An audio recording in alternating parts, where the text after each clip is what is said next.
Olá, querido, seja muito bem-vindo ao canal Palavra de Esperança. Eu sou o pastor Vanderlei e nesse vídeo nós vamos fazer um resumo do capítulo 20 de Atos dos Apóstolos. Eu estou dando o seguinte título: Conselhos e Despedida de Paulo à igreja de Éfeso. Ele está voltando para Macedônia, da Macedônia ele vai para Mileto, passando por outras cidades, inclusive Bereia, mas ele tem um encontro muito especial com os presbíteros, a liderança da igreja de Éfeso, e esse é o ponto alto que nós vamos ver. Vamos passar pelo problema do jovem Eutico, que caiu do terceiro andar da janela porque dormiu cansado. Paulo para o seu discurso, sua mensagem, ora, ressuscita Eutico e depois partilha o pão com eles. Fique comigo até o final, deixe seu like, se inscreva no canal, compartilhe esse link para que esse vídeo possa chegar a muitas pessoas. Paulo vai à Macedônia, diz o versículo 2, né? Versículo 1, parte B. Partiu para a Macedônia, e, havendo atravessado aquelas terras, fortalecendo-os com muitas exortações, dirigiu-se para a Grécia, onde demorou 3 meses, tendo havido ali uma conspiração por parte dos judeus contra ele. Quando estava para embarcar rumo à Síria, determinou voltar para a Macedônia. Paulo está sempre debaixo de perseguição. Não é a primeira, não é a segunda, nem será a última vez que Paulo vai levar muitos sustos. Provavelmente Paulo tenha ficado a maior parte desse tempo que ele está na Grécia, na cidade de Corinto, porque aqueles irmãos estavam demorando demais para levantar a oferta que Paulo deseja levar para tentar chegar lá no dia da festa de Pentecostes, que é uma celebração muito importante. Ele queria, juntando as ofertas das igrejas, levar essa oferta para os irmãos, mas a igreja de Corinto estava sendo negligente nesse aspecto. Se você olha o capítulo 8 de 2 Coríntios, a partir do versículo 10, nós podemos ver essa exortação de Paulo àquela igreja que ele plantou, onde ele fez discípulos. Ele tinha autoridade pastoral para falar dessa forma. E nisto dou minha opinião, pois a vós outros que desde o ano passado principiastes não só a prática, mas também o querer convém isto. Completai agora a obra começada, para que assim como revelastes prontidão no querer, assim a leveis a termo segundo as vossas posses. E aí Paulo está dizendo, irmãos, é para ontem essa oferta, não pode demorar tanto assim. Paulo vai tomar como exemplo a igreja de Macedônia, que é a igreja de Filipenses, que já tinham feito ofertas, já estava tudo pronto, preparado, mas Paulo precisava levar uma quantidade significativa de ofertas para ajudar muitos irmãos que estavam necessitados na igreja em Jerusalém. Então, na segunda carta de Coríntios, capítulo 8 e 9, Paulo vai tratar desse tema. Ele vai a Troade e de Troade, Paulo vai navegando, chega a Neápolis e dali ele volta para a Macedônia. Depois ele vai para Bereia e provavelmente lá de Bereia que ele escreve a segunda carta de Paulo aos Coríntios. Paulo também escreve Romanos lá da cidade de Corinto. Então, essas viagens missionárias havia alguns intervalos, onde Paulo ficava mais tempo, ele tinha mais tempo para parar, refletir na necessidade das igrejas, colhendo informações dos seus discípulos que ele enviava itinerantemente e voltavam, trazendo notícia das igrejas. Paulo, então, escrevia cartas pontuais para corrigir erros, acertar o rumo das igrejas, as quais ele plantou. Gosto de lembrar disso, Paulo plantou 12 igrejas, em 2 anos e meio. Foi um recorde, sem tecnologia, sem carro, sem avião, apenas navios a velas, algumas vezes a pé. Paulo não media esforços para a plantação da igreja. Há um detalhe em 2 Coríntios capítulo 2, versículos 12 e 13, que vai servir de pano de fundo para nós entendermos o que está acontecendo com Paulo com relação a Tito. Paulo afirma que estava em Troade e dali partiu para a Macedônia porque ele estava à procura de Tito. Ele tinha enviado Tito e não encontrava Tito e ele ficou preocupado, e ele vai usar uma expressão muito bonita nesse texto. Vamos ler 2 Coríntios 2, versículos 12 e 13. Ora, quando cheguei a Troade para pregar o evangelho de Cristo e uma porta se me abriu no Senhor, não tive, contudo, tranquilidade no meu espírito, porque não encontrei o meu irmão Tito, por isso, despedindo-me dele, parti para a Macedônia. Paulo tem uma expressão muito bonita de preocupação com Tito, que é seu discípulo também, e ele vai à procura de Tito até que o encontra. Qual o objetivo de Paulo quando Lucas está narrando esse resumo de viagens missionárias de Paulo? Estamos na terceira viagem missionária de Paulo. Eu estou fazendo o resumo do resumo. Então eu vejo alguns objetivos de Paulo que o Dr. Lucas vai detalhar no capítulo 20. Ele tem como alvo descer até Jerusalém para levar as ofertas. A gente vê isso lá no capítulo 20, no versículo 16 e no versículo 22. Porque Paulo já havia determinado não aportar em Éfeso, não querendo demorar-se na Ásia, porquanto se apressava com o intuito de passar o dia de Pentecostes em Jerusalém, caso lhe fosse possível. Paulo estava abreviando o tempo porque ele queria chegar na festa de Pentecostes, 50 dias depois da Páscoa, comemora-se o dia de Pentecostes, que é uma grande celebração onde o povo se reúne. Paulo queria que essa celebração fosse feita com as ofertas em mãos para aqueles irmãos. Versículo 22. E agora, constrangido em meu espírito, vou para Jerusalém, não sabendo o que ali me acontecerá. Então Paulo está com esse objetivo, ir a Jerusalém, levar as ofertas. Ele sabe que perseguições, cadeias vão chegar, ele sente no seu espírito que Jerusalém é uma área de perigo, uma zona de perigo para ele, mas o amor pelos irmãos é maior e ele quer correr o risco sem nenhum problema. A despedida envolve muito choro. Paulo vai se despedir da igreja dos presbíteros de Éfeso, quando ele chama os presbíteros para Mileto. Mileto está a 45 quilômetros de Éfeso. A despedida envolve muito choro, saudade, porque Paulo afirma, ou deixa entender, que nunca mais os irmãos de Éfeso veriam o seu rosto. Versículo 25 nos informa isso. Agora eu sei que todos vós, em cujo meio passei pregando o reino, não vereis mais o meu rosto. Portanto, eu vos protesto no dia de hoje que estou limpo do sangue de todos. Paulo pregou o evangelho aos judeus, aos gentios. Ele ficou 3 anos ali em Éfeso, pregando o evangelho, discipulando pessoas, e Paulo agora está declarando pelo Espírito de Deus que provavelmente nunca mais eles veriam o rosto de Paulo, e isso gerou uma comoção muito grande naqueles irmãos que amavam Paulo. Nesse meio desse capítulo 20 acontece algo muito interessante, que é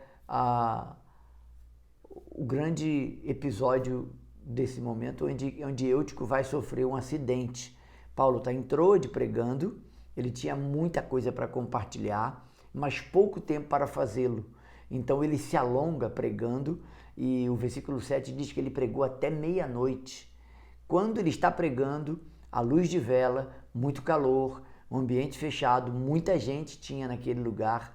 Eutico, cansado e talvez com pouco ar fluido para respirar, ele está na janela, não tinha espaço. A casa está tão cheia que Eutico sentou na janela. Vocês terem uma ideia. E Eutico cai no 3º andar daquela propriedade onde Paulo está usando para a mensagem ser anunciada. E o versículo 11 diz que ele caiu, subindo, no versículo 7, no primeiro dia da semana, provavelmente domingo, estando nós reunidos com o fim de partir o pão, comunhão, né? Paulo, que devia seguir de viagem no dia imediato, exortava-os e prolongou o discurso até meia-noite. No versículo 11, subindo de novo, depois de ressuscitar Eutico, subindo de novo, partiu o pão e comeu, e ainda lhe falou largamente até o romper da alva, e assim partiu.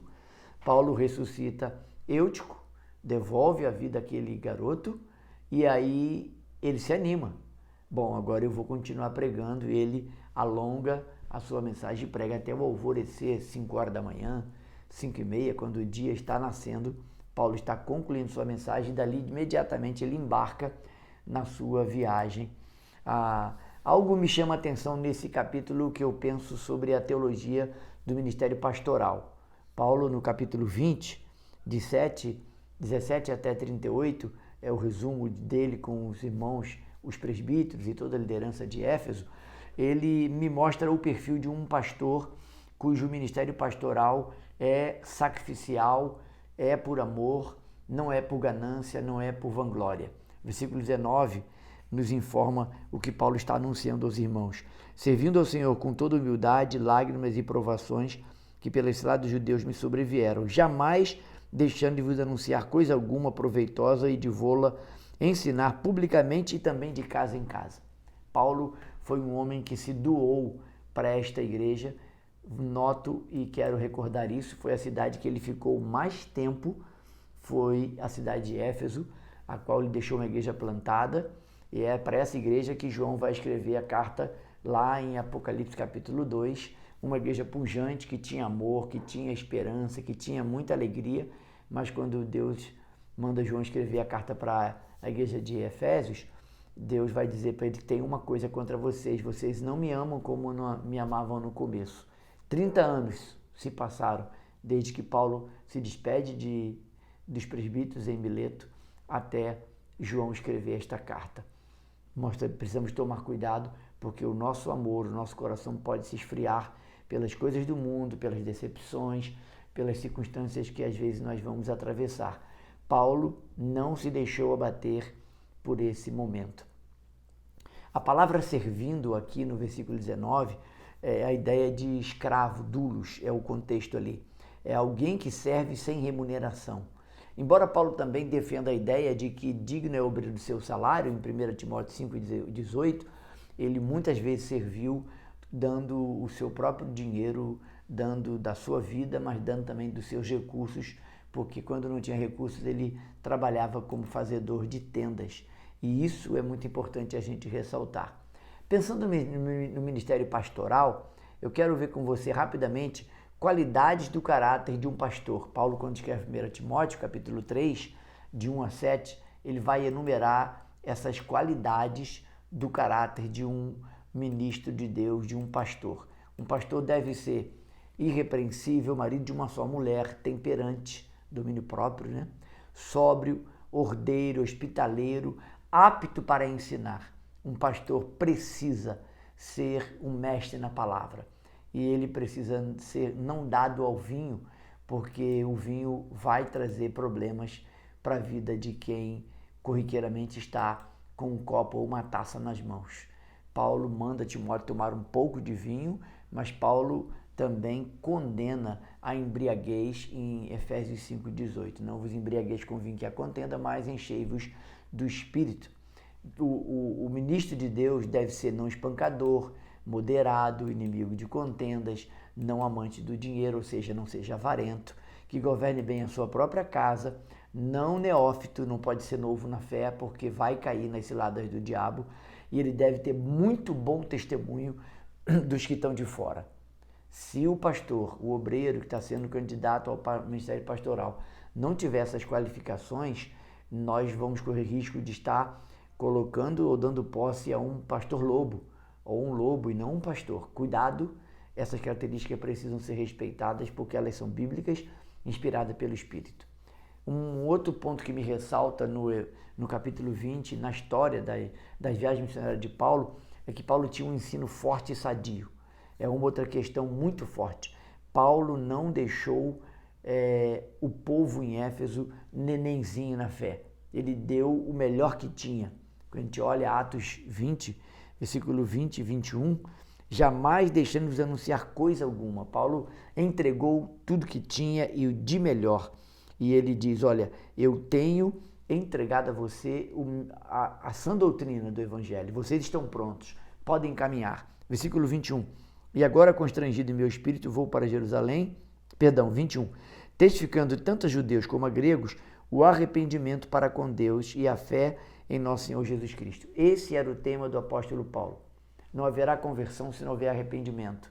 Não haverá obediência, novo nascimento, se não houver arrependimento. Por isso que arrependimento é a primeira palavra do Evangelho. Paulo entendeu isso e anunciou todos esses desígnios de Deus àquela igreja. Talvez, quando você ler o capítulo 20 de Atos, você vai lembrar do versículo 24. Talvez esse versículo seja o versículo mais conhecido em Atos 20. E você já deve ter ouvido várias mensagens nesse texto. É a renúncia de Paulo, é algo fantástico e ele fala isso com humildade. Porém, em nada considero minha vida preciosa para mim mesmo, contanto que eu complete a minha carreira e o ministério que recebi do Senhor Jesus para testemunhar o evangelho da graça de Deus. Paulo era o homem de uma coisa só. Em Filipenses ele diz, uma coisa faço, esquecendo das coisas que para trás fico, prossigo para o alvo. Paulo tinha um foco muito claro, muito claro. Concluindo o episódio do capítulo 20, nós podemos observar que Paulo vai fazer menção aos lobos vorazes, lá no capítulo 20, versículo 29 e 30, e ele vai falar que eles não pouparão o rebanho.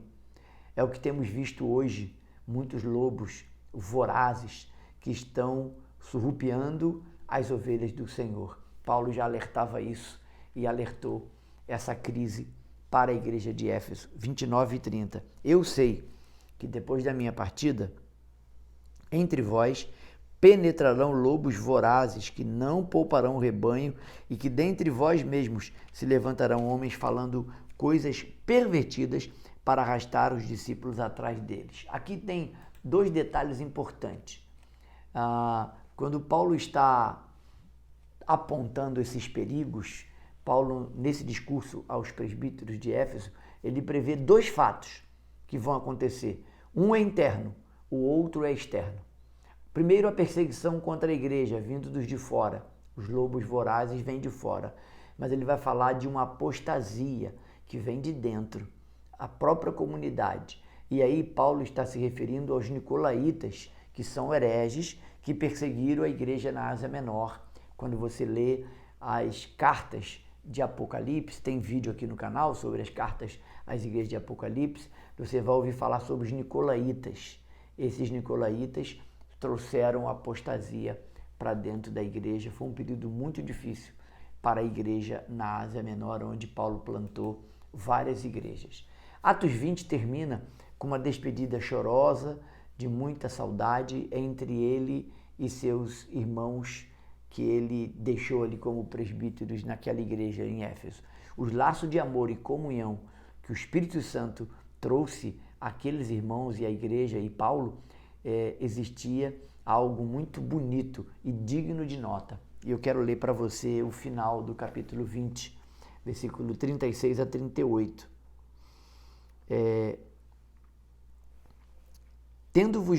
Vamos ler a partir do 35, né? Tenho-vos mostrado em tudo que, trabalhando assim, é mister socorrer os necessitados, recordar as palavras do próprio Senhor Jesus, mais bem-aventurado é dar do que receber. Paulo vai falar da questão dos necessitados, está muito fresco na mente dele. Ele está indo para Jerusalém levar oferta para os necessitados e ele está lembrando um conceito e um ensinamento que Cristo deixou para a igreja. E ele vai se despedir agora, a partir do 36. Tendo dito estas coisas, ajoelhando-se, orou com todos eles. Então houve grande pranto entre todos e, abraçando afetuosamente a Paulo, o beijavam. Entristecidos, especialmente pela palavra que ele dissera, que não mais veriam o seu rosto, e acompanharam até ao navio.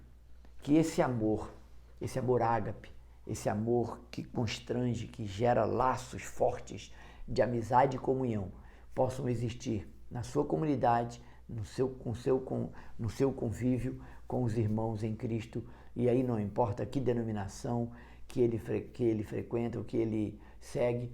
O importante é que, se ele é teu irmão em Cristo, ele precisa do seu amor, precisa ser amado, respeitado. Você pode apoiá-lo, ajudá-lo, e não deixe de fazer isso, porque isso nos faz uma igreja sólida, saudável. Eu sou o pastor Vanderlei Andrade, este é o canal Palavra de Esperança. Ele existe para abençoar a sua vida. No próximo episódio, vamos resumir de maneira bem sucinta o capítulo 21 de Atos dos Apóstolos. Deus abençoe você. Tenha sempre esperança, deixe seu like, se inscreva no canal, se você não é inscrito, compartilhe esse vídeo e faça um comentário. É muito importante que você faça um comentário sobre o vídeo para que muitas outras pessoas recebam também e sejam edificados assistindo esse vídeo. Um forte abraço, tenha sempre esperança.